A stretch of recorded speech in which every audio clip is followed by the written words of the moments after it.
So I've been having major rows with our Barry. He keeps cancelling on me. He keeps saying that he's going to come over and he doesn't. He thinks he's teaching me a lesson because I won't get back with him, but all he's doing is upsetting the kids and making me dislike him even more. If that's possible. And it's not true what they say. Absence doesn't make the heart grow fonder. It makes me more independent and angry. And I've had no time to myself. I know the kids are at school and people say, well, that's your time, but I'm cooking, I'm cleaning, doing a bit of food shopping. I don't stop. And it's really started to piss me off now. It's a full-time job. Anyway, I called my mum the other day, didn't I? And we have a good old natter. We're talking about loads of stuff, slagging off Barry, our favourite thing to do. So we're talking, I just happened to mention that I'm tired. And then she goes, why don't you drop the kids off here at the weekend and let us stay over here then if you're that tired? I went, you what? I said, I thought you were busy at the weekend. She went, no, we'll just tell your sisters that because they're always fucking asking me. You never ask. And I don't mind your two. They're good for me.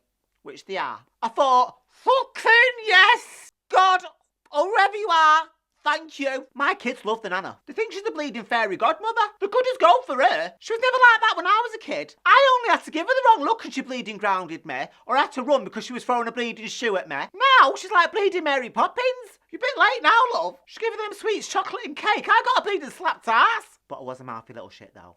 As you can expect. Yeah, really mouthy. Well, I deserved it. Well, no, I didn't. So anyway, it's Friday. I pick them up from school and I drag them to their nanas. It's only 20 minutes down the road, so it doesn't take long. I drop them off. Mwah, mwah. I'll see you on Monday, kids. And I fucking leg it home. And it was a nice day. So on the way home, I cut through the park, don't I? And as I'm walking through, I see Beverley walking out the bushes. I shout, Beverley! And she looks at me. And she looks dead shocked to see me.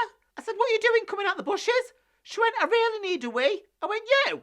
You never go to the toilet than anybody else, never mind a bleeding bush. I thought that was the first thing I thought was suspicious. So then she goes, I was desperate. I thought I was going to wee myself. I went, all right then.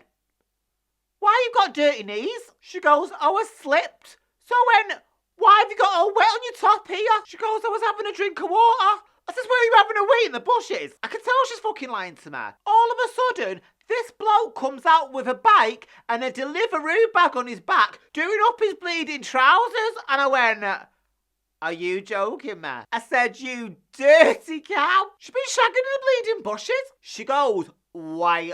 I've never seen her look so scared in all my life. She looked like she'd seen a bleeding ghost, didn't she?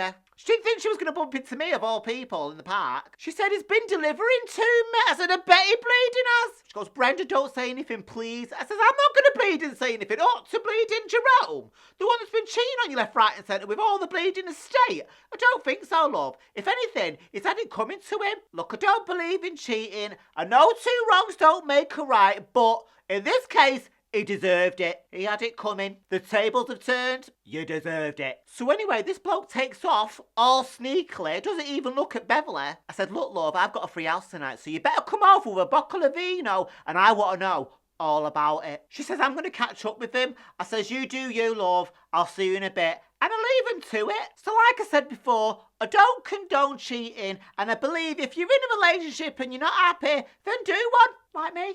Eventually. So I will say this to you, Jerome. You should treat people with a little bit more respect because karma's a bitch and what goes around comes around. But sometimes a little bit more quicker than you think.